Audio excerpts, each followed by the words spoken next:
Bonjour, bonsoir à tous et à toutes.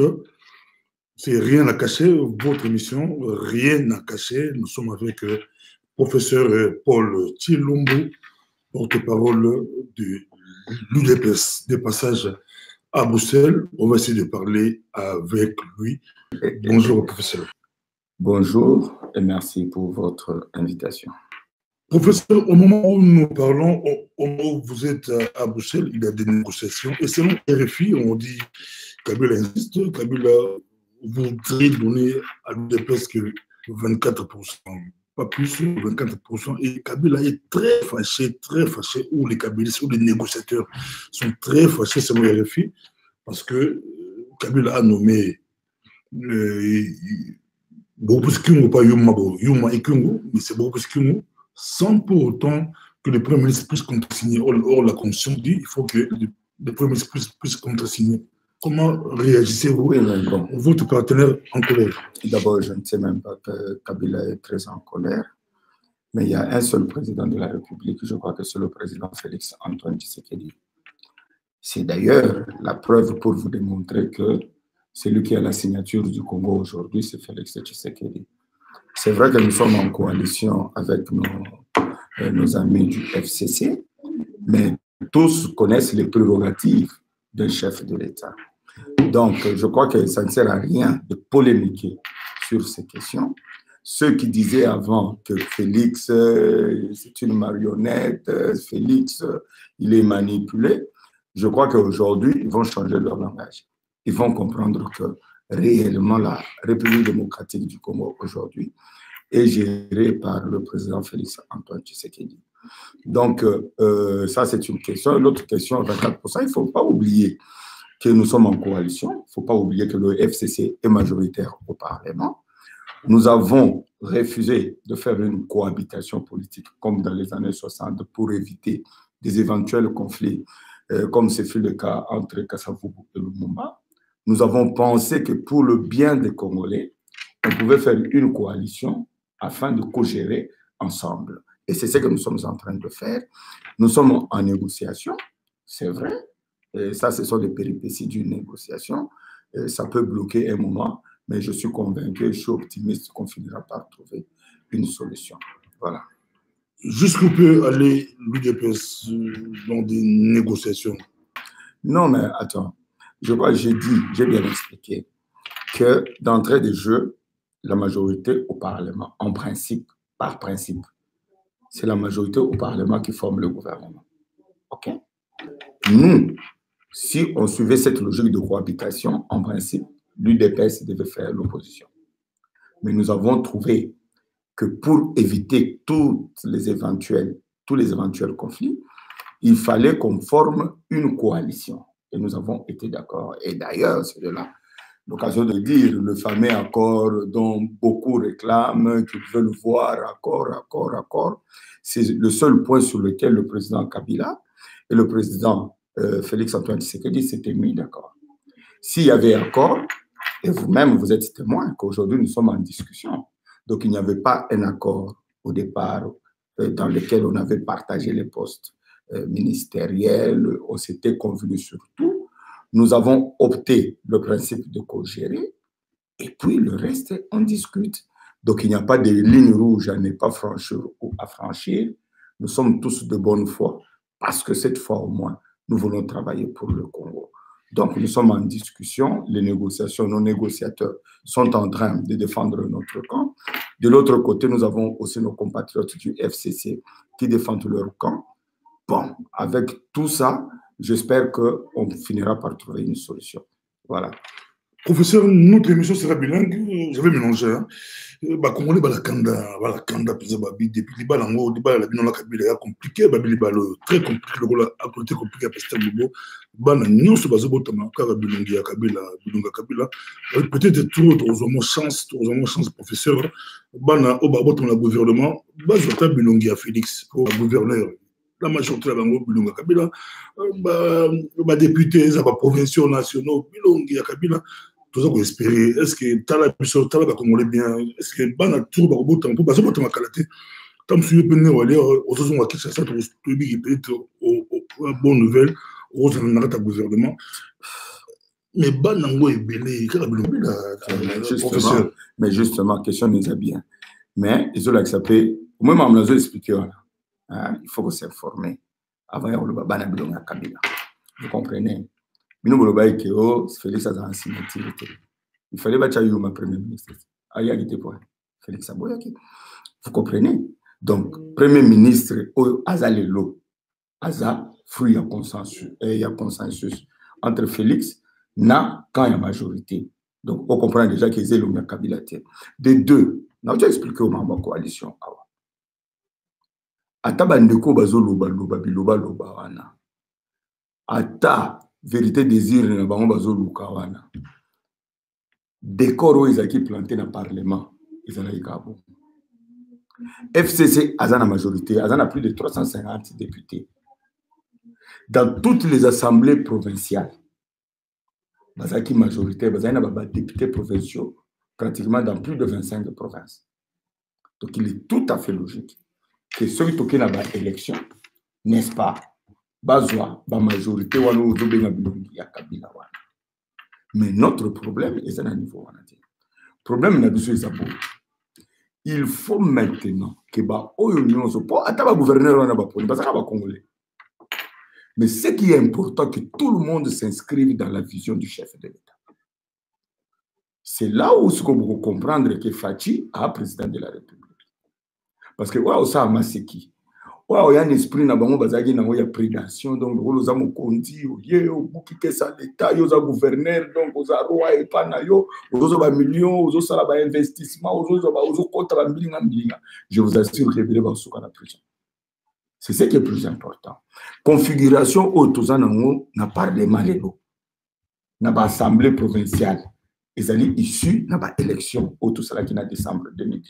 Professeur, mais l'élection à Mouibi, toi la diaspora, toi la poteau, la poteau, babang la banque petit koloba, peine na qui n'a pas ce qui babang la koloba, mais on va babang la banque. Mais l'élection c'est Mouibi, Penza. Belonga ils ont Kabila la tricherie pour bosser d'accord, bosser des deals, bosser des mots Félix Tshisekedi Tshilombo 5e président beaucoup la biso avec un deal.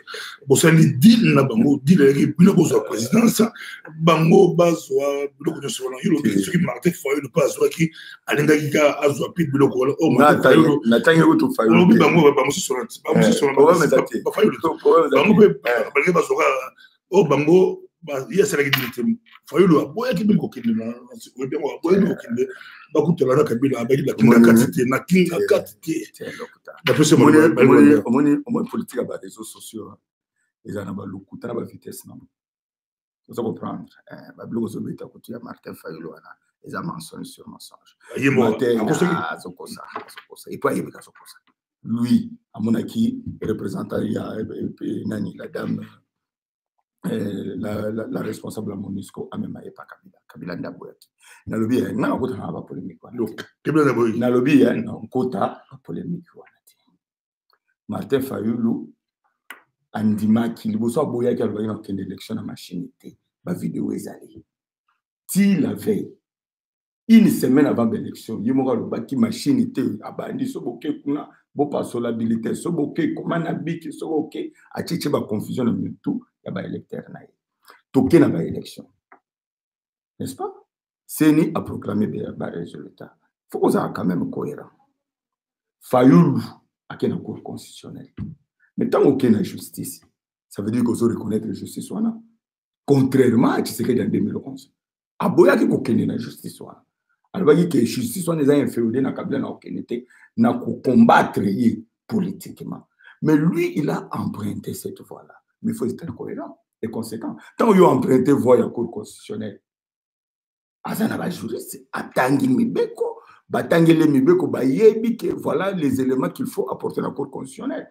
À qui n'a pas élément? Parce que ceux qui vont moniquer ou apporter suffisamment de preuves que ont gagné, va proclamer Félix Tshisekedi du président de la République. C'est qu'on toujours continuer, toujours polémiquer sur quoi? On polémique sur quoi? Et d'ailleurs, ce qu'on t'a dit, au moins il a mouru, ils ont tout ça là.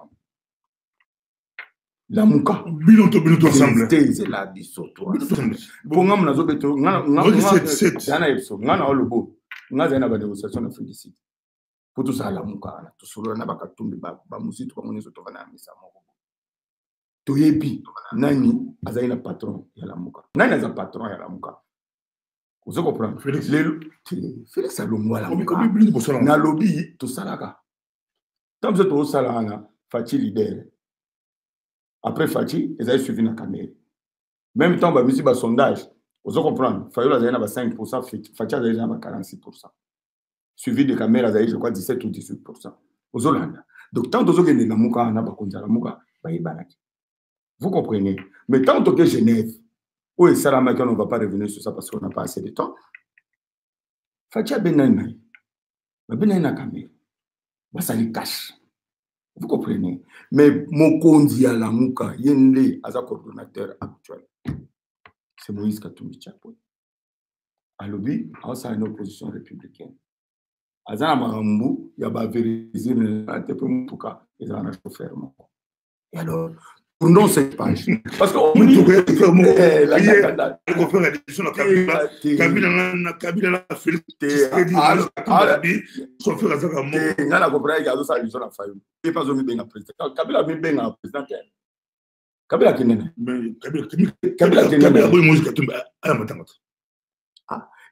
que Aboyi Azonga Katanga. Est-ce que Moïse Azonga dit un partenaire officiel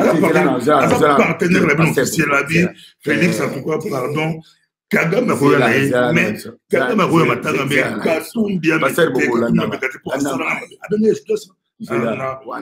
jeune Afrique il faut problème exact mais il faut pas on balé il faut on balé ça va congolais ba wela donc ça va cop na bango ba ya ba lar na bango ba melana ba lar na bango biso za la té donc au Congo en otage na lisolo ya Katumbi na Kabila té vous comprenez ça c'est un des deux Nathan wa Kabila Katumbi a un passeport azo telenga na bi passeport a pamba. C'est d'ailleurs une preuve aujourd'hui que le président Félix il décide en âme et conscience à l'objet à couper sa Katumbi passeport. N'en déplaise aux autres qui ne voulaient pas que Katumbi rentre.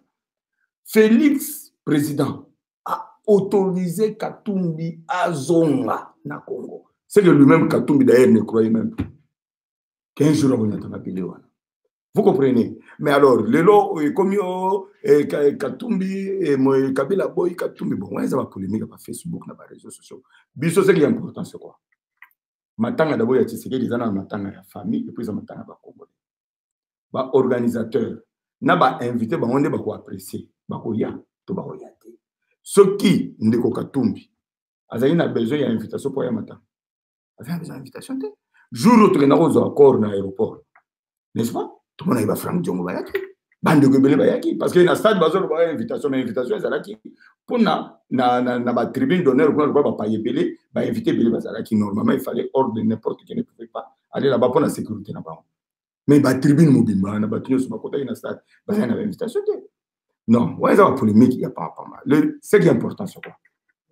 Que le président Félix a attaqué campagne la thématique de la réconciliation nationale. Il faudrait que les Congolais commencent par se réconcilier entre eux. Donc, deux Congolais, au Congo en otage, pour le Congolais de collecter. Parce que ba beta ba cop na bango ba melani ba lar na bango donc biso to ba otage na bango ti donc vision ya président Félix eza vision ya ndenge loba patriarche l'amour du Congo et l'amour des Congolais to tchana no Congolais liboso ya ba intérêt na biso privé ba intérêt égoïste ba intérêt amique vous comprenez parce que biso ba to ide personne tout yebo biso ba millionnaire to ba l'art. Mais ton dimanche, tu travailles pour le Congo. Tu es à la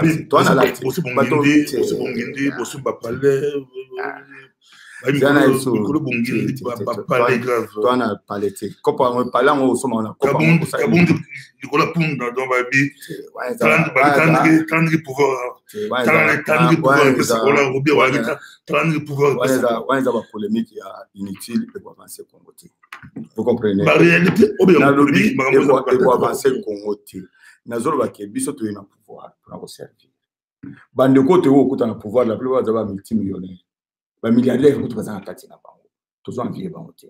Biso tozu pouvoir net sacerdoce. Nous sommes venus pour servir.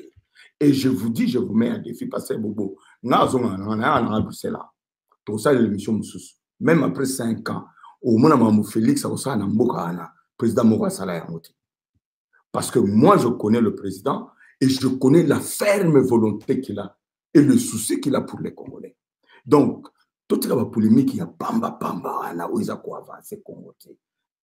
Tout ça, souci comme tout ça, tout ça, autonomie, mais Maramoto yobe yango polémique. Toi, pour répondre, mais yobe yango polémique. Kagame a eu la Kinshasa, batapoto belé, banda la kité, matanga la poto, na batu bazaro dunga Félix, bamso papa pour la lité. On a une mona oyo Félix, mona poto, mona la biso ya poto. Asali biso boye, azamona poto lokola biso, a marcha lokola biso, a bunda pe lokola biso. On a mis à salle de est-ce que ça a bloqué? Est-ce que la raison de la taux de boulonner Kabila va imposer c'est quoi? Où il y a moko à ce point de dire comment Kagame a comment Hitler a commis Makila va congolais de 8 millions de morts au Makamboyo. Professeur, dans un avion, c'est moi, porte-parole, il y a eu des places officielles. On a pour ça expliquer, parce qu'il y a officiel, on a monté à la tête, on a des officiels. Non. Je crois que Bandeko, ça n'a pas su, on n'a pas la raison. Autant que nous sommes tous toi la passe. Parce que Ndeko Bandeko, Makambandeko, wana, Ozutanga Poza Kagame, Naba, Rwanda, Bakambasale, Panabiso, Isa Makamuya passe, passe belé. Mais nous avons un problème. Vous voyez, nous sommes devant un choix cornélien, comme on dit. Soit nous continuons la guerre avec le Rwanda, n'est-ce pas? Kabila l'a fait pendant 18 ans. Nous pouvons dresser le bilan de ces 18 ans, du nombre de morts de l'Est depuis 1997 jusqu'à aujourd'hui. Nous avons nos compatriotes qui étaient ici.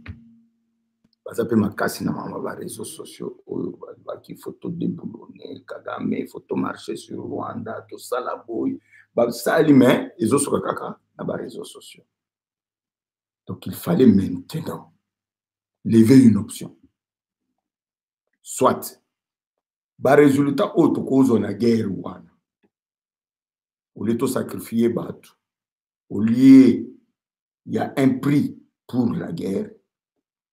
Si on peut les obtenir en négociant, c'est la meilleure des choses. Et je crois que le choix du président Félix Tshisekedi, c'est d'obtenir les mêmes résultats qu'on peut obtenir par la guerre, encore que pour faire la guerre, il faut mesurer le rapport de force. Nous avons fait cette guerre pendant longtemps. Ça fait plus de 20 ans. On n'a pas pu terminer, résoudre cette question. Et si lui, il estime que la méthode la plus efficace, c'est de parler avec d'abord ces pays limitrophes. Parce que la base arrière, il y a des rebelles, ADF, FDLR, Rwanda, Ouganda, Burundi. Et il a pensé que la méthode la plus efficace, c'est le dialogue. Où est la trahison?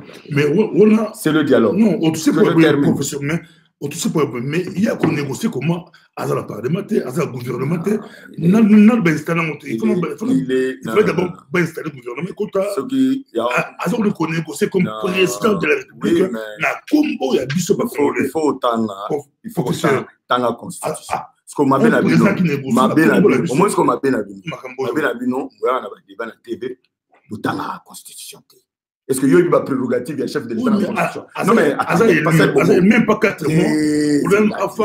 Normalement, ce qu'on a dans la constitution, on pose des questions. Vous avez vu? Qui va négocier dans le pays? Voilà ce qu'on m'a bien habillé dans la constitution. Les prérogatives du chef de l'État, ils animent. Mais après,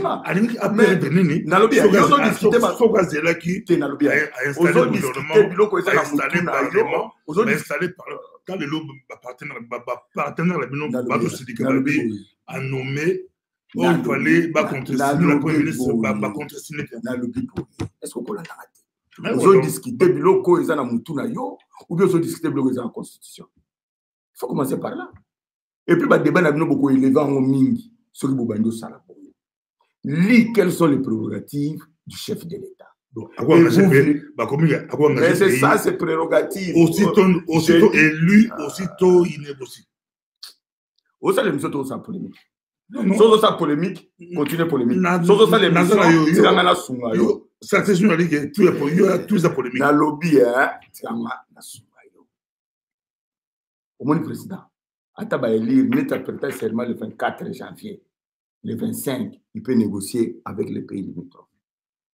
Il y a des questions Oyo qui avant va appliquer maintenant. Il faut les cas dans le Parlement. Vous comprenez? Donc, nous au président de la violée constitution de placement.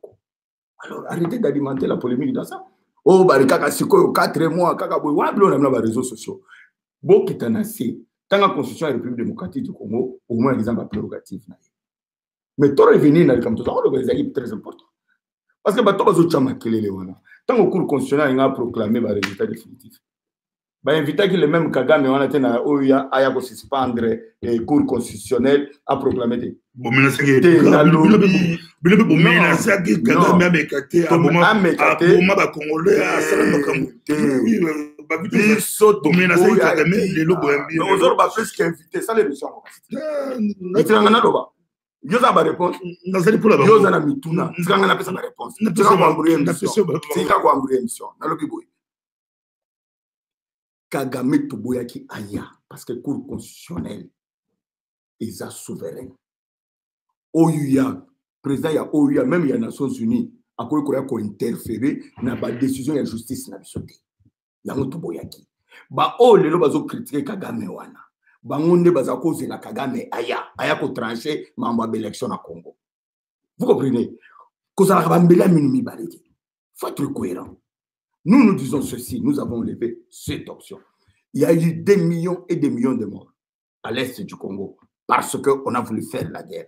Nous avons même la MONUSCO chez nous. Il y a toujours des morts. Alors, essayez la méthode Fachi. Vous êtes agité pourquoi? Vous êtes agité pourquoi? Bokanaki Kagame, Kagame ya na Bruxelles. Kagame, Anata Bruxelles. Il fallait bokange na mabuki. Namona ki ata yo pasteur bobozo chama kele na Facebook. Yo namona ki manga Kagame na obima na nzela. Okina ko kanga Kagame. Alors boti la ko disere ba congolais na ba de. Ya ko disere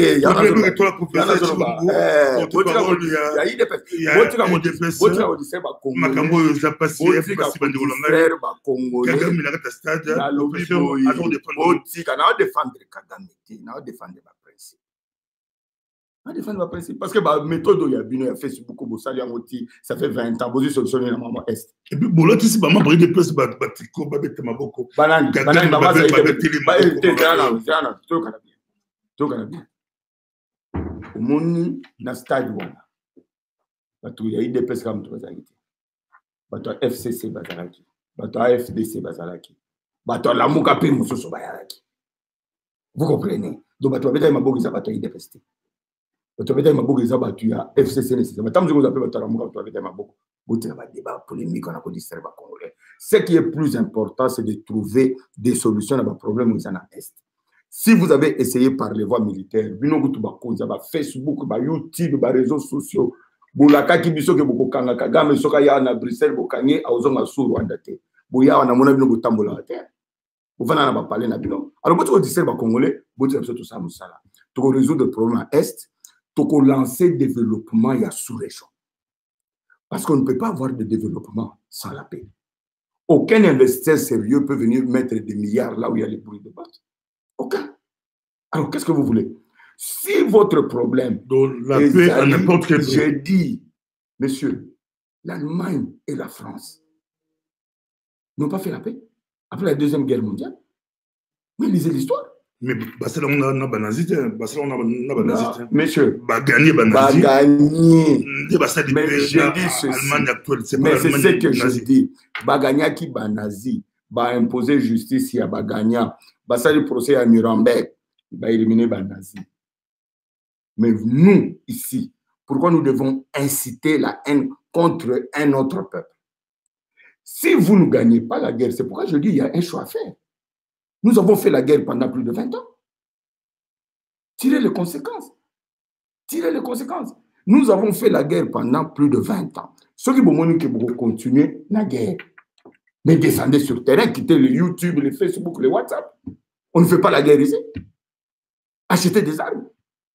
Allez déloger si vous comprenez au moins quelque chose de la géopolitique de la sous-région. Vous comprenez? Non, vous avez distraction. Bisso, vous pouvez faire temps, tout tomber à Congo, tout pacifier.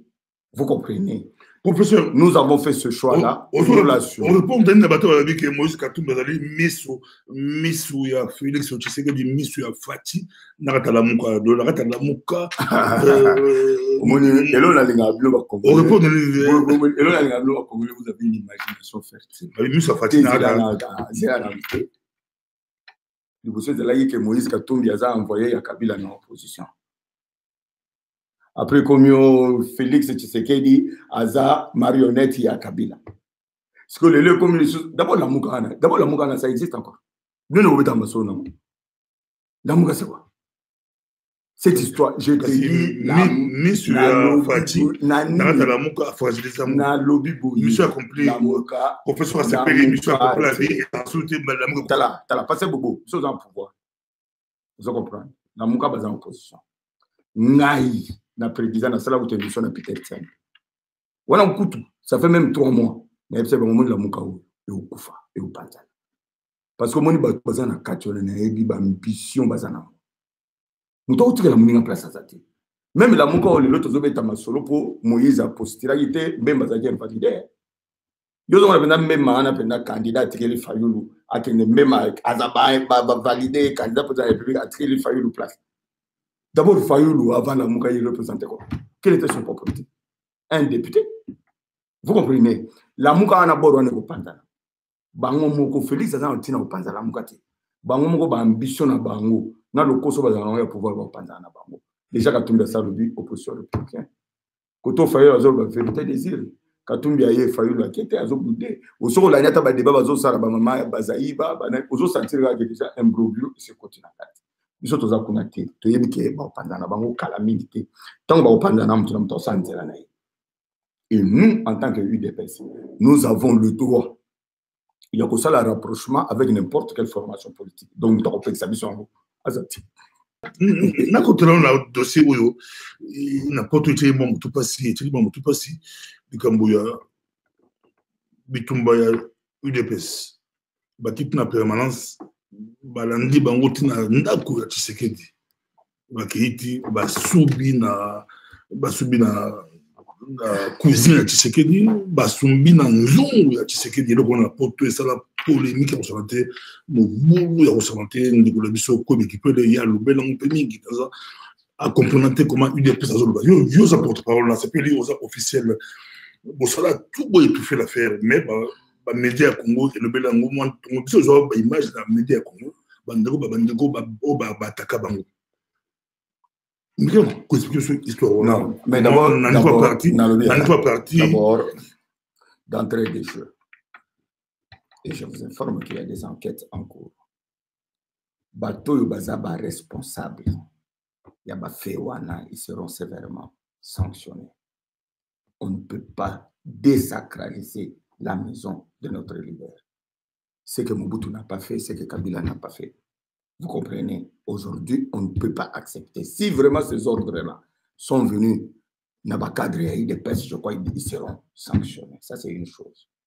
Mais l'autre chose, il faut aussi que vous compreniez que l'UDPS, c'est le temple de la démocratie. Parce que, Bobo, au côté de la partie Nyon sur le Congo, jamais au côté de la partie Nyon, il y a un débat, il y a un texte, il y a un statut.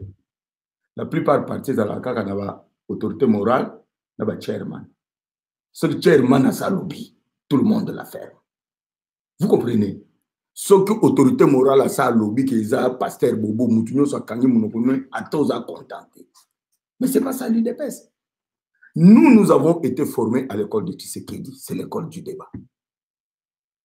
Président Félix, un président, il y a UDPS, il y a signé à Genève. Bisotoboui, base, qui est signé, ça n'engage pas le parti. Et il n'y a qu'à l'UDPS qui est Biloko Wane Salama.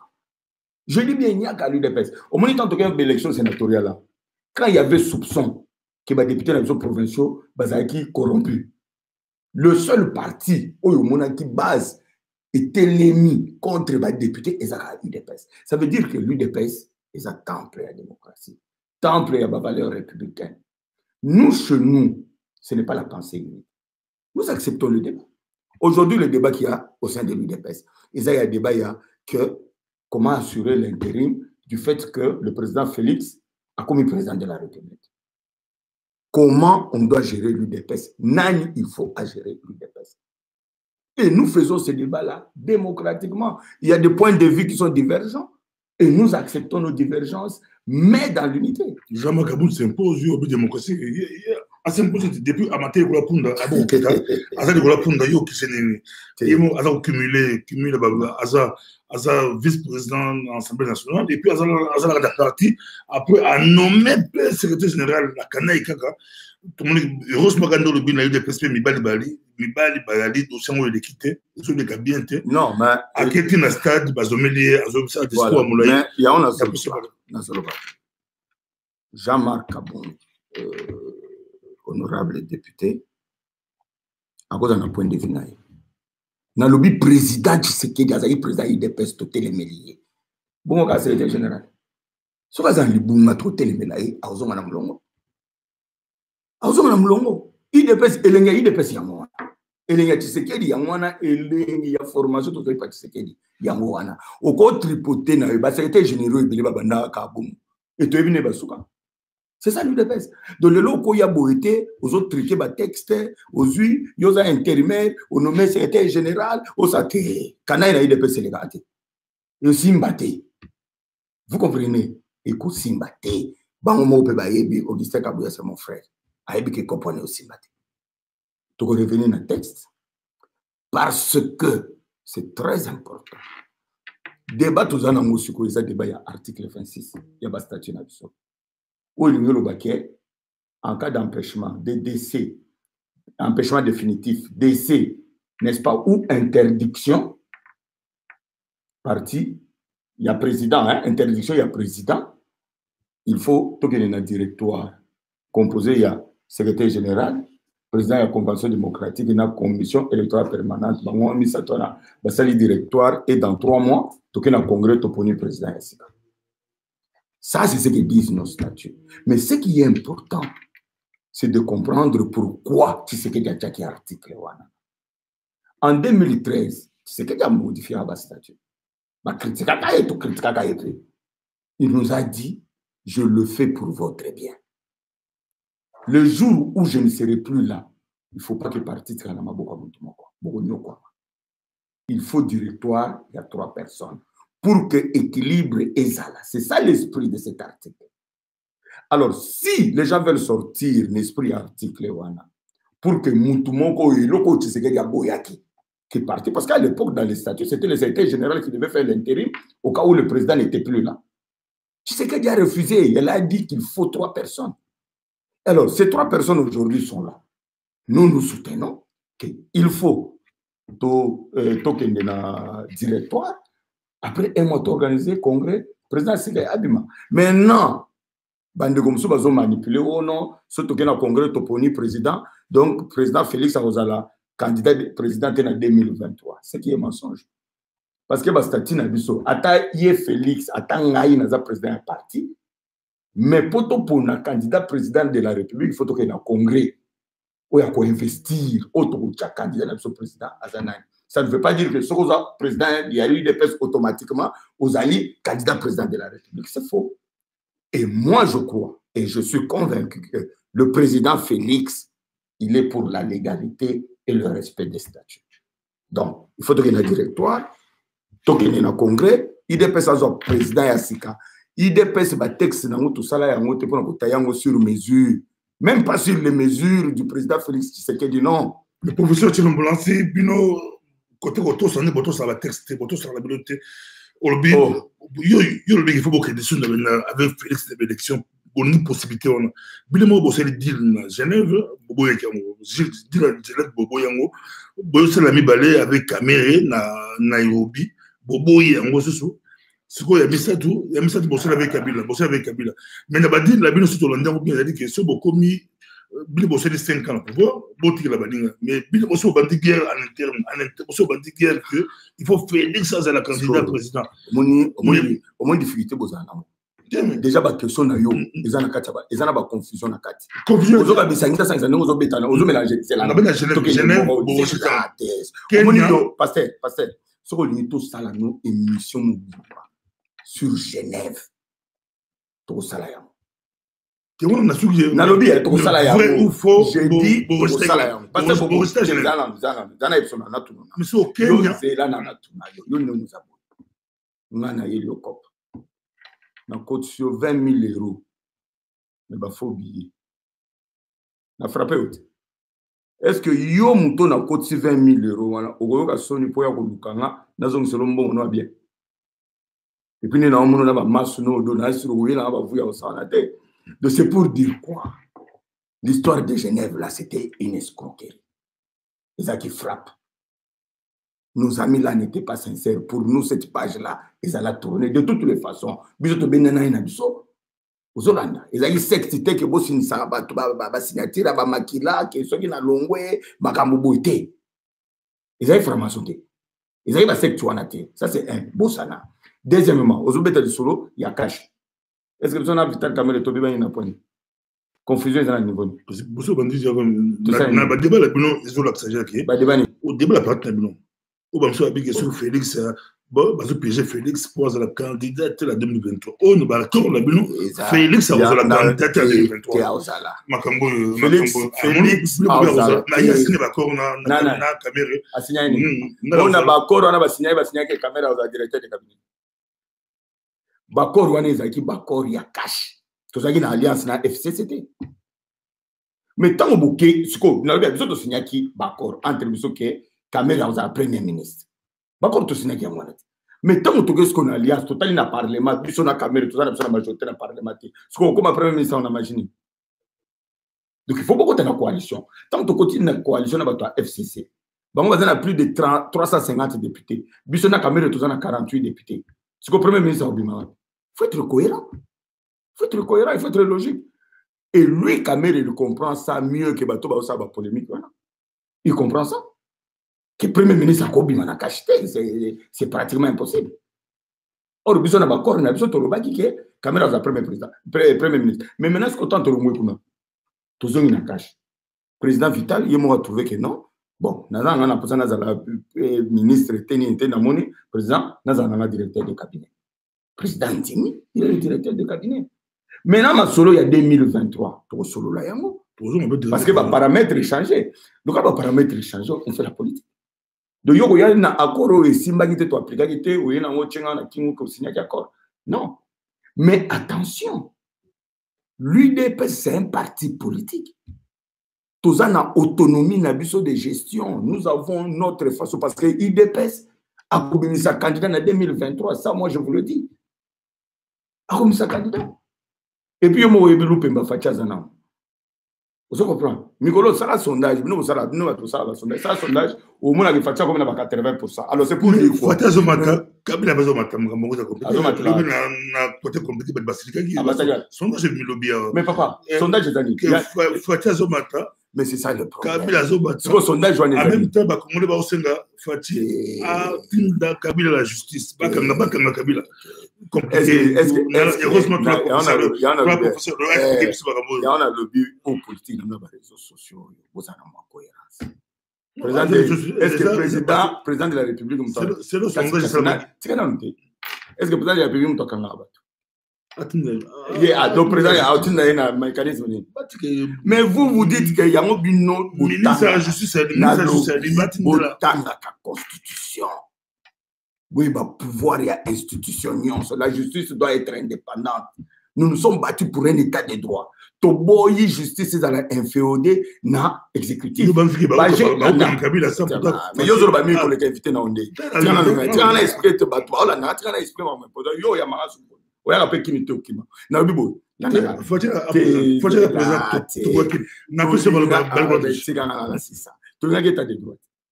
omoni baje oyo basalaka tumbi na Kabila yake bamontele au faux dossier basali boye donc justice obino bozongi yango non justice il faut ezala indépendant président Bobo soki pasteur par exemple oza no président te pasteur Bobo soki oza na badossier contre Kabila allez porter plainte.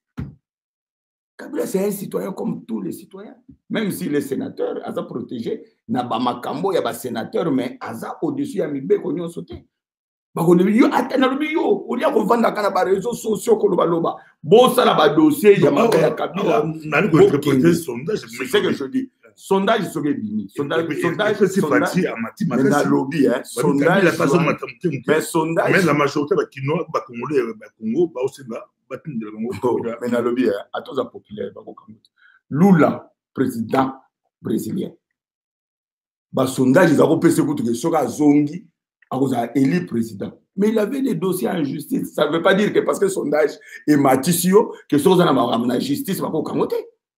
Il y a un lobby, hein, il y a Kabila dans les réseaux sociaux. Il y a un dossier. Oh, il y a un dossier à Kabila. À tenir la justice, à porter plainte.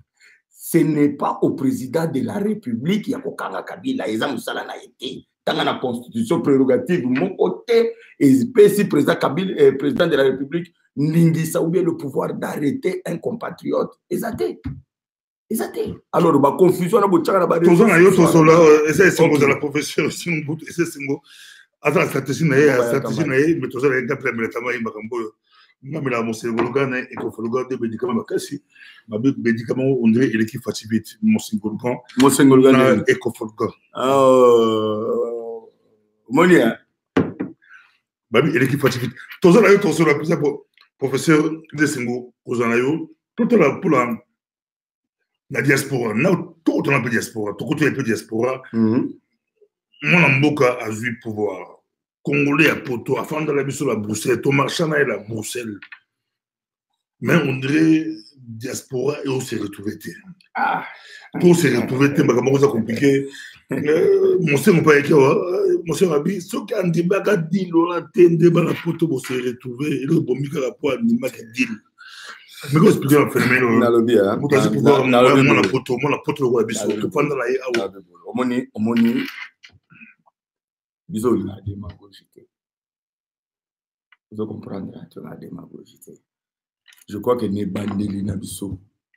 Parce que le modèle, on dirait que ce besoin de pouvoir, Kabila ces pays armés, armée égyptien, Congo, police, Nigérien, non, ça ne marche pas comme ça. Il ne faut pas mentir aux Congolais. C'est-à-dire que Atta, il y a Monseigneur Mosengo, a eu pouvoir, il a kutaka armée wana. Police wana, il a kutaka yango wana kaka. Garde républicaine wana, il a kutaka yango. Ben institution nyonso ya Congo wana, il a kutaka na bango et puis il a travaillé na bango. Alors il faut arrêter de mentir aux Congolais. Vous comprenez? Ça c'est une chose. De deux, tant que nous avons le dans seka. Au moins na Congo kuna, modèle bazo accusé bino bana poto. Ki biso batuto bunda na front. Biso tomela gaz lacrymogène baya yana basala ba marche ba olia ba hamburger ba silisi ba toni na matonge bazana ba carte ba solo na ba mi ba ngonde ba toni na présidence biso ba tutozaki na terrain awa biso po bino ozaki après marche bokela ba hamburger biso tozana ba hôpitaux biso ba bazo lela ba bazo so ba cercueil biso to se retrouver te ba poto na présidence bon finalement qui se plaint et qui dit vrai. Qui se plaît, qui dit vrai? Il y a une chose que nous devons retenir. Un, la présidence de la République, ce n'est pas l'antichambre de l'UDPS. Vous comprenez? C'est-à-dire que le président de la République, c'est toute une institution. Au concernant la présidence de la République, ce que vous en avez pas compétence. Bah, poste tes alliés. Mais il faut en avoir profil, papa, pasteur Bobo. Il faut en avoir profil. D'où vous avez la tête, vous attendez sous jardinier. Mais aux autres, comment conseiller juridique et président. Et là, donc, jusque-là, il faut nous sur Azara patient. Et ça, on a besoin de ça, ça va patient. Et ça, on a besoin de patient, mais il faut que apport ya diaspora na combat oyo ezaki makasi mais apport pe ya bato bazaki na terrain ezaki pe makasi ba compétence eza na diaspora ba compétence eza pe na Kinshasa eza pe na Congo.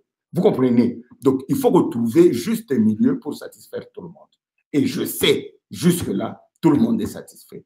Bon ceux qui ont ozaki na ambition na yo au début il faut nazoka que loko boy donc ce que en mode ça veut dire que non le Congo doit avancer et personne n'est indispensable. Bato poto baza servi, bato qui ça baza servi et puis bakozalaka pe kaka servi. Parce que si nous te Congo to on a bana. To on a ba tout ça yo IDPS boza ba cadre makasi net kayo bazolanda yo bato baza sepela bato maile bazali mais ta bozo négocier bon tout le monde a bino boza sima. Mais parce que bazala qui sont tout bazo négocier professeur yoza di banda bozu ba François Mwamba c'est bon nakati ba tout ba oti banda ba oti bon na kindumba politique anda kindumba politique avec la MLC avec tout bino bozu ba tout di banda bazo négocier pour la bino mo ba grand prêtre ndé ba kinema le baka bino ba kolo masolo boyebi idéologie à parti boyebi parti bien boza di banda mais ba bazo négocier pour surtout quand le gouvernement Obima, vous risquez pas la part de Lyon, pas la part de Lyon. L'administration moderne qui bino, mais bino, so poser question notre polémique, au sentir que ça les monsieur bien. Faut que moi polémique, au kindumba politique, au moins c'est le but de la kindumba politique. Ma partie bien ba regroupement bio ko existe. Ok. Au moins tant obeta masolo chebe ya kufi. Ils ont abandonné pour soutenir les gouvernements na Katanga. Ba misusu bazaye ba ministre na gouvernement Kabila. Ba misusu bazaye ba conseiller spécial en charge de la sécurité. Ba liwa nyonso bulu bakawana. Na ba mbongo Kabila yiba ye mokote. Na ba yaya nyonso na ba fako. Bango tu ba yiba ba boma Congo bango nyonso. Donc na nenyo soko telle configuration na ba tu yiba te za biso. La muka plein de voleurs. FCC plein de voleurs. Mais tolobi boui. Ceux qui te se réconcilier te Congo en Nicolimo. Pour le se tolobi bon. Ne yo zolo bakeo Kabila kende me katumbi pe fa kende. Pierre Lumbi pe fa kende. Olivier Kamita te pe fa kende. Ozolan. Ça veut dire que comme la configuration moko ba politicien nyo sona to kaniba. Au moins le président de la République a la coach. On a le coach mo makasi José Mourinho. C'est le président ou il y a que joueur wana azabien à couper ses postes wana joueur wana azabien à couper ses rôles wana c'est le président c'est lui le manager c'est lui le coach donc ce le président a trouvé que ngai na ndenge na ngana zalaka tamsu na ba tempérament nanga so na kina mangama na obebisa kopo wana a préférence au pasteur Bobo atinda ça c'est le coach qui coach il faut garder du temps maintenant oui bazali yo zotaka François Mababo oui ba misu bazakuna yo za muto jama kabuni pas ça quoi yo za muto ya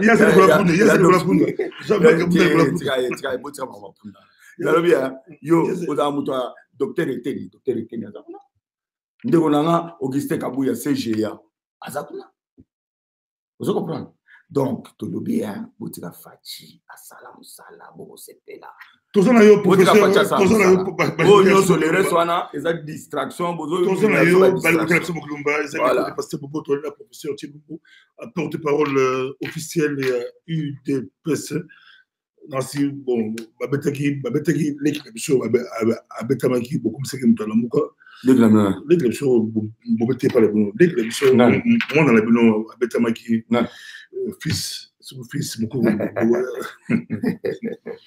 bon dans la bino bon mutaje pana bino batapoto babetaki baboko poza mutafati mabetamaki yo benga au temple de démocratie mboka démocratie bino koza démocratie mais ce qu'on sait il faut pas au lobby net félicité aux autres Cuba frappe bien frappe heureusement nzamba batelaki akufakite comment on le fils moko ko la nakata démocratie et démocratie soit une question to commentaire parce que yo ça porte parole te question sur canal beaucoup question nous ce que ça dit poser question qu'est-ce qui s'est passé pour mon option aller en Cuba au moins fils bon ensemble c'est possible ensemble comment alors bien mon fils moko ala petit nama Olandi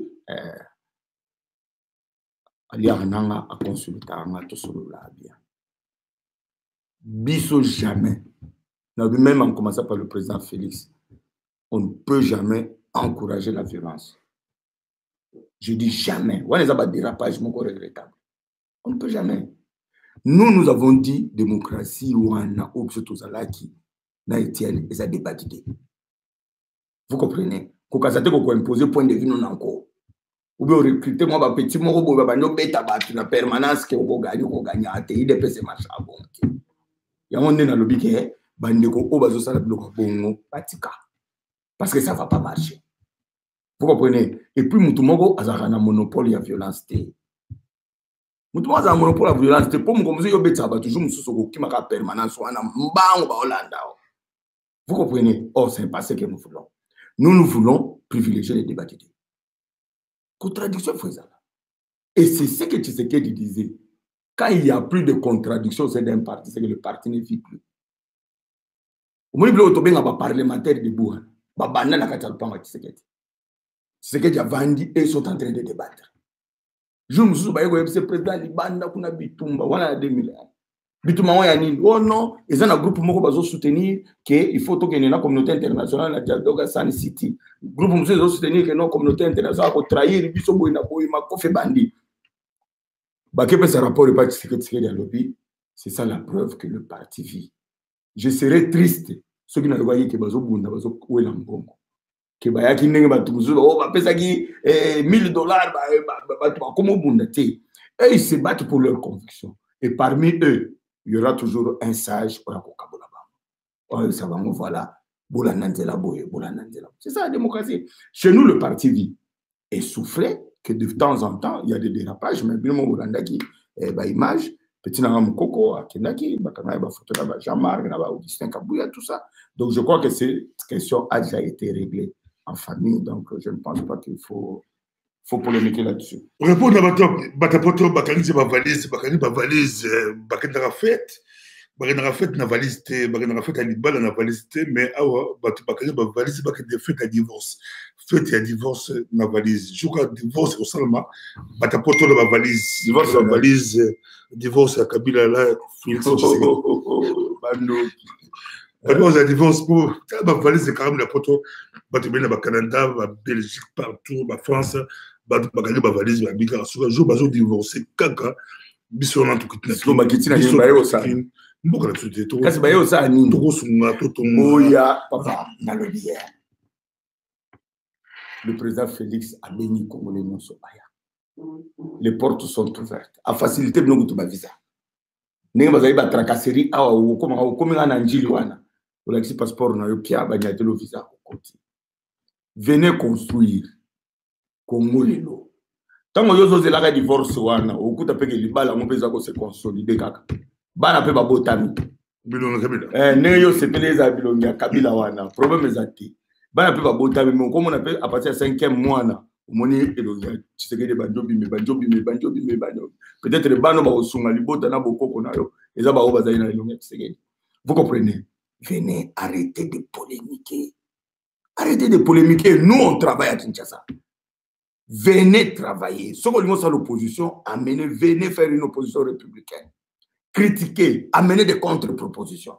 Est-ce que vous voyez que Bisso IDPS, tant que nous opposition, pour qu'on a pouvoir, on a vidé l'opposition de son contenu. Il y aura pas de débat pour moi au salaire. Ou à l'attaque, ça pas tout sans chaussettes. Ou à l'attaque, veste, ceux qui bouteillent, quand même, bien té. Au place, il fallait qu'un cravate tablée, il y a la tia rouge. Ça veut dire quoi? Faisons des débats thématiques. Il y a un chef d'état-major à Rwanda, un chef d'état-major à Rwanda, image un peu allergique à Rwanda, tout ce qui est Rwanda, Félix va aider en bien. Mais tant qu'il y a un chef d'état-major à Rwanda, c'est pas sur la ligne. Ça va militaire rwandais na Rwanda. Vous croyez que les affaires de l'État, on les fait sur Facebook. Donc, ceux qui ont pris diplomate égyptien, non, chef d'état-major.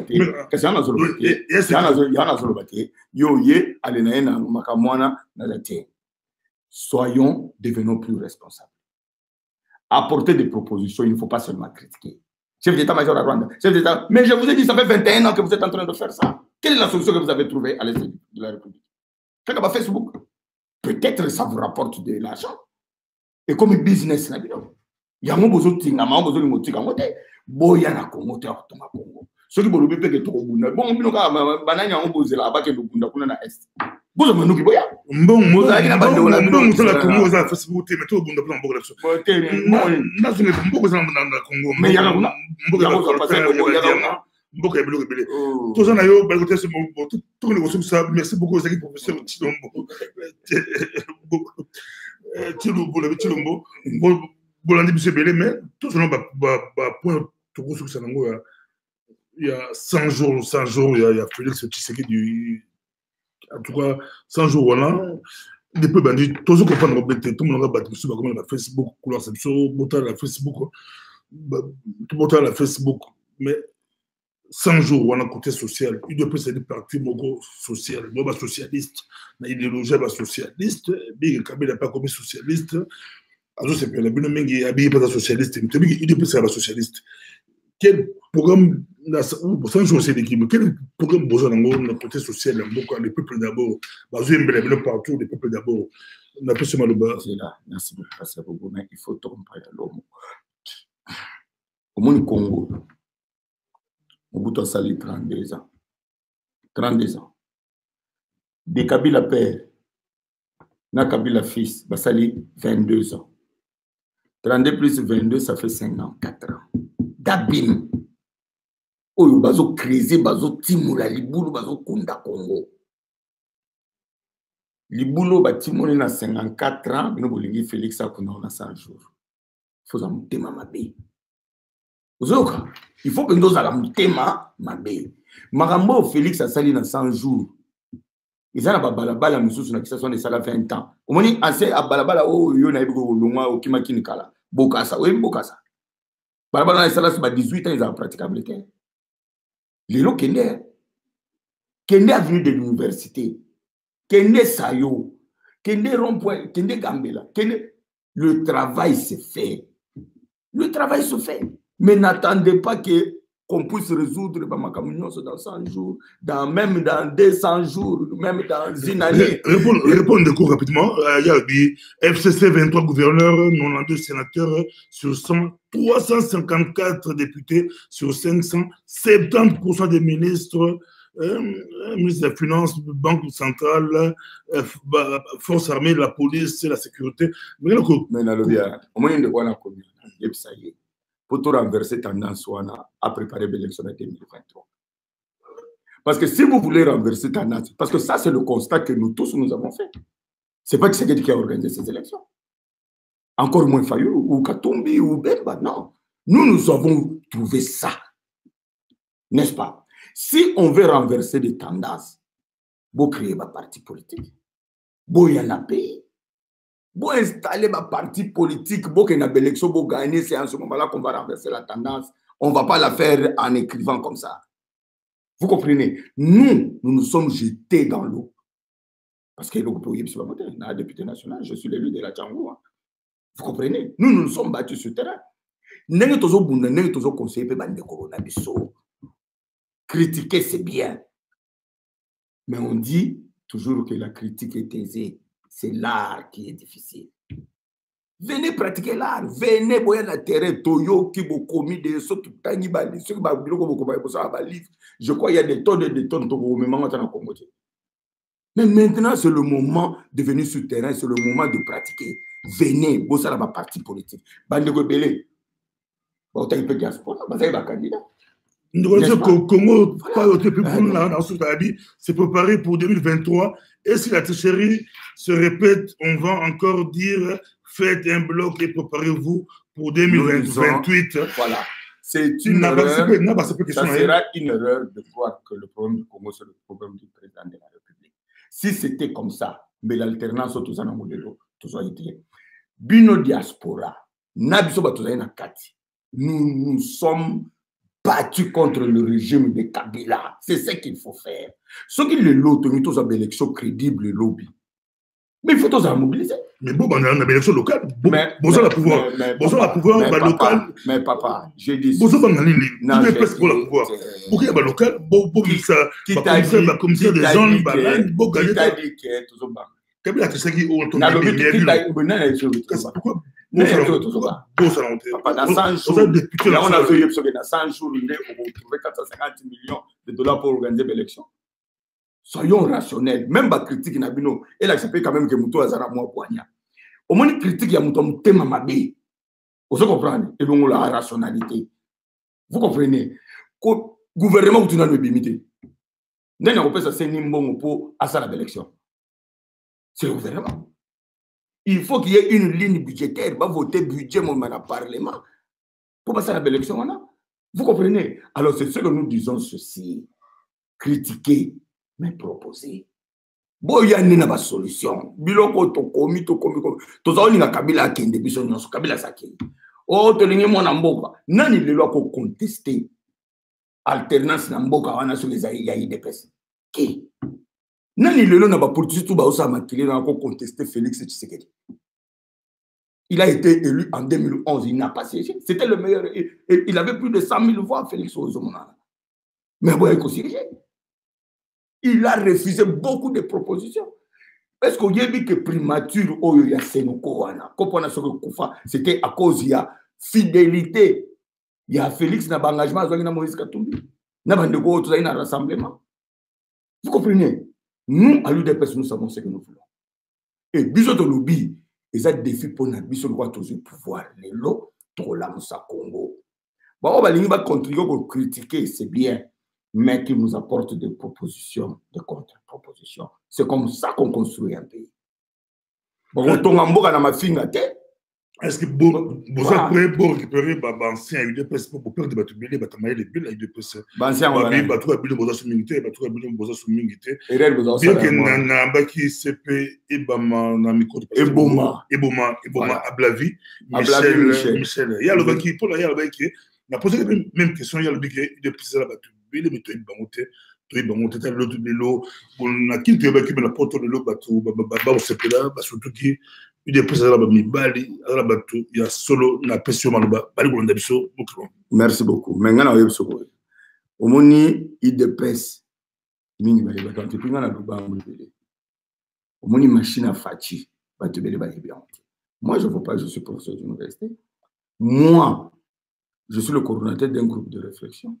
Nous avons plus d'une vingtaine de professeurs d'université.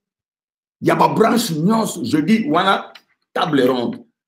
Groupe où on a coordonné. Je dis table ronde, cercle, think tank, il y a président Félix. Nous avons plus de... UDP, c'est une pépinière. Et je disais toujours que Zéla Moukolo machine à Fatché Koubima, vous verrez quelle est la machine. Donc, Bisso, ma polémique, on a tout ça à la moitié.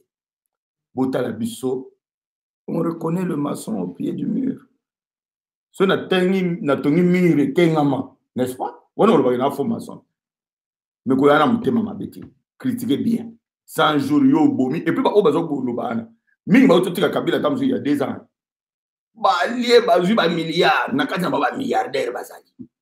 Alors, vous venez nous critiquer aujourd'hui alors que vous avez été avec Kabila. Vous avez détruit le pays. Vous n'avez rien fait pour les Congolais. Socialement, il y a Congolais, que notre peuple souffre, alors laissez-nous travailler. Nous allons travailler et nous allons relever le défi du social de notre pays. Il y a un grand projet. Il y a route à dessert agricole. Donc je dis, Botika Bisso, Otoko Sala, nous m'avons jugé Bisso, dans Sala. Mais nous avons un critique papa, mes amis, nous avons bakofinga basa apporter na ofinga te eza ba rebelle na kisasa na lelo basa ba difficulté parce que yo azoka sa politique eza haine de ceux qui n'étaient pas dans un problème na passer bobo de loi la comme député na comme na immunité donc il faut la finir à passer bobo chaque jour na télévision. Ah mais finalement au moins aux akokoso. Donc ce n'est pas ça la politique. La politique critiquer ça va contre-proposition pour mboka et avancer, c'est ce qui est important. Ba critique aux opérations biso na simato na tina na hote ba polémique biso ça la polémique. Vous comprenez? Biso to une projet na biso vision à Félix yango ça la biso ba contre proposition. En ce moment-là, le Congo gagne. En ce moment-là, le Congo avance. Mais ce que ça gagne, oh, on l'attaque chemise à blé. Alors, on a une veste, comme on l'attaque safari. Et bon, on a une polémique. Il y a tout le temps, il y a un salam. Nous, il y a beaucoup de travail à faire. Tout le temps, il y a un salam polémique. Merci beaucoup, professeur Balandio. Okibiso, mais moi, à ce point, je me dis on a une équipe, on a un professeur, besoin de deal, besoin de la deal, Kabila Félix, deal, les abois. Nous allons co-gérer. C'est tout. Tout ça, la cohabitation, tout ça, la coalition. Tout le reste est en train d'être discuté. Mais il y a discuter, non? Premier ministre, FCC des mois et des mois, va proposer Moutoboy, va proposer Moutoboy, va proposer Moutoboy. Qui te soit candidat, il y a consensus. C'est ça le deal. C'est ça le deal. Parce que deal, on va deal. Oh non, deal les abois. Mais il y a un papier deal en haut. Et là, on dit le tolaka qui n'a Kabila, oh, bino yebi, bozo yeb sabi sauté. Et là, on dit Kabila Zawana, c'est un Congolais comme tous les Congolais. Il n'est pas au-dessus de la loi, mais il jouit aussi de tous ses droits en tant que citoyen congolais. C'est ça le deal. Bon, ce qu'on dit là, on dit deal. Même il faut pas un mariage, mais il faut pas un mariage. Il y a un balabiso. Il y a la vérité désir. C'est ça ma vérité désir avant il y a ma mariage, non? Ah, qui nous la vérité désir. Moi, c'est qui te revoit faire le bobo balaye. Moi, c'est qui te revoit mater faire le bobo. Moi, c'est ma belle. Moi, c'est ma belle. Jour au bali, moi, si na yo ya liboso. Jour à liboso. Aïbi mon na poche na yo pasteur bobo benga na yo. Libala, ils allaient comme non, il y a sincérité. Aux Oranda. Moi, je préfère encore moi, c'est Azamabé, mais je dis la vérité. Que moi, c'est aux hommes, aux takata mafuta, mais l'okuta na l'okuta. Moi, c'est l'okuta au Bomayo, à trahir. Ndé ma mtomona na Genève. Aux Oranda, toi, na tina ma balanate, basala, regroupement là, on a déjà que la mouke c'est d'ailleurs. Donc, la mouke ici, et Koufi, bazongi na trio, il y a Bampangi plus Mpangi. Basala moi regroupement à bango, ceux au gouvernorat à Bandundu, ceux au sala nini, basala. Vous comprenez? Mais biso, ce qui nous importe, nous, c'est tous les Congos. Tout ça, la moussala na Bandundu, tout ça, moussala na Équateur, tout ça, moussala na Kivu, tout ça, moussala na Kaza, tout ça, là partout, parce que nous aimons le Congo et les Congolais. Bien que la presse internationale, balabela mingi di Kamboya, ba américain de bazar boya, premier ministre Bayuma, banani. Américain de Boya, bon, il y a une autre type de façon de Amérique, sur le câble, la presse comme la presse internationale. Il y a politique à Facebook. C'est-à-dire qu'on fait la politique. On fait la politique. Attendez. Quand la presse en parle, je dis, mais j'ai suivi, j'ai répondu qu'il y a beaucoup de paramètres. Parce que yo, par exemple, au lieu de Premier ministre, nous a blacklisté par les Américains. Ça veut dire que tu nous mets en conflit. Tu nous mets en difficulté. N'est-ce pas? Donc, biso à ta volonté, wana ezali, n'est-ce pas? Mais biso tokoboya. Et c'est la preuve que c'est Fatih qui choisit, qui dirige. Au moniteur, on fait ça, là, il y a un discours devant les diplomates. Bachaki na document et circula qui. Bachaki insiste, mon gars, il faut ballon la sanction. Est-ce que Fatih attend à vous comprenez? C'est-à-dire que Fatih a une vision. Il sait là où il conduit le Congo. Que ceux qui rêvent continuent à rêver. Que ceux qui dansent continuent à danser. Que ceux qui cherchent la vérité des urnes continuent à chercher la vérité des urnes. Mais le Congo va avancer. Et nous sommes là pour que le Congo avance. Le Congo va avancer. Voilà. Nous sommes là pour que le Congo avance. Pour le professeur Paul Tshilumbu, mais tout plus Maloba, rassurer quand même, rassurer Batou. Batapoto, Batafrika, Batakongo, par-ci par-là, les lots, c'est partout. Rassurer Bissot. Est-ce que dans mon peut-être sur Azobin après un bateau à sur l'émission non et après il peut ingénieur Rachid intervenir peut-être il n'a pas après il sur faire intervenir l'émission mais après ma personne Maloba sur mais que Kolobela Bisso sur mon espoir parti mais avant les deux tout bien fatigue vite c'est long vite quoi et comment fatigue que médicament fatigue est-ce que trop bien dans médicament mais avant na loba na silisa tozana matanga munene to perdre combattante na biso moko monene Maman Monique Kitoko. Vraiment toutes nos pensées les plus pieuses na mwasi oyo. Azali na matanga ya Tshisekedi. Azali na matanga ya Tshisekedi. Elle est morte, elle a fait une crise cardiaque le mercredi. Vraiment tant na yoka isangwana et puis ça ingama wa mingi. C'est une femme bien. Tout cela est bien. Asola peut bien abatunyo so azamuti biloko ba mbilinga bilika ba conflit, ba magui, ba kuba bani azabiloko na te. C'était une femme bien vraiment ça m'a fait mal. En tout cas, toutes mes pensées à Monique Kitoko, na famille na mobimba. Et j'espère vraiment que nous avons déjà na Kinshasa, tant depuis na mobimba, photo assister vraiment na matanga tolela combattante na biso, maman Monique Kitoko oya kofi. Mais pour conclure, na lobibo. C'est bana poto ta mosa. Bana poto, bana Afrique. Bana poto, balingaki alternance. Est-ce que Fati, peut-être Fati. Bana poto, to rocha monter na Fati ya Congo. Yo ata upesi malo mta conclure ka koluba. Na lobibo. Bana poto balingaki alternance. Bana poto balingaki congolais. Des pères et des mères. Oboyebi traçabilité ya vie na ye eyebani. D'ailleurs kutwana mtu na bino. Bovana na ye ana mikili boyebi bovanda boyebi donc c'est quelqu'un que vous connaissez très bien, vous connaissez sa vie, vous connaissez sa famille, vous connaissez ses frères. Vous soutenez le mtu na bino. Nous avons une opportunité aujourd'hui. Ya kulamusa Congo, ya kutelemusa Congo. Toya tocha Fatima Boko. Et les portes sont ouvertes. Yemora Lobby, il veut faire créer des millionnaires congolais. Amenez vos projets. Dans tous les domaines, amenez vos projets. Venez investir chez vous. Mboka tozana mwizaka kamoko. Bandeko bamoni ke ba continuer na ba débat na bango na ba nini na ba discussion, ils perdent leur temps, qu'ils perdent leur temps. Nous voulons que le Congo se construise maintenant. Nous voulons que le Congo se relève maintenant. Nous voulons que bana poto yo yebika via poto ninga stress. Yaka kine zele ni pasteur Bobo. Yaka kine parce que mutu nyoso ngala bana poto, ngala tanga na poto, na sa pe ba doctorat na na poto. Donc na bi via poto, ya via stress. Qui ça c'est bien. Hein? Tu es chez toi, il y a ta famille, il y a tout ça, climat, il y a qui toko, c'est qui toko. Bozonga Congo, il y a tout construit. Autant que les Congolais peuvent au bazar de Panabiso. Je crois que la plupart ont déjà compris que le président Félix a sa volonté. Il y a pour la Moussa Congo, il y a pour Tonga Congo. Bota Rolanda ba diabo ana ba dongolo misuana. Botika ba on va perdre le temps ba Rolamuka après Congo c'est la Muki. Vous comprenez? Donc biso to senabino. Venez chez vous. Venez construire.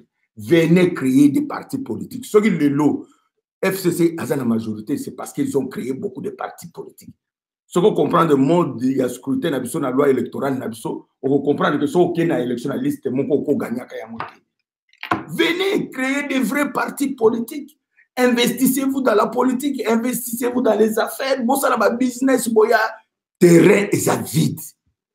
Il y a de l'opportunité. Il y a de l'opportunité pour tout le monde. Bozonga Congo, en tout cas, on est disponible. Aye Congo, numéro na ngapena boma na ngate na opesa yango soko benga to yamba yo. Voilà. Merci beaucoup Ezalaki professeur Paul Tshilombo, na porte-parole à la député national, bien que le député provincial moko ba beti de la chambre ba beti élection de Mike Mukeba bon yo ba beti na ça domaine la binote ba suspendre pour 12 mois ba katie sade le problème la bino ba katie sade tanga na luka oyeba que dit le règlement d'ordre atata makolo assemblée amela ka otcha makolo bino bozaka ka boyi songiso ba facilité facilité eza so facilité ah facilité et comment fatina Congo fachi Congo voilà fachi Congo on comprend eza société et comment fachi Congo c'est-à-dire et comment fachi na lobi et comment fachi Congo et comment tout le peuple arabien na le putain caméra allait se préparer pour la 2023 bino pe boza ko se préparer pour la 2023 abi vous allez compliquer match yango vous allez compliquer ça match wana vous allez fachi na lobi fachi ndemo ko vital aza partenaire na tout ça le problème est athée, la politique. La lobby est la politique. Mais le problème est athée. Il y a ma solo to solo na biso.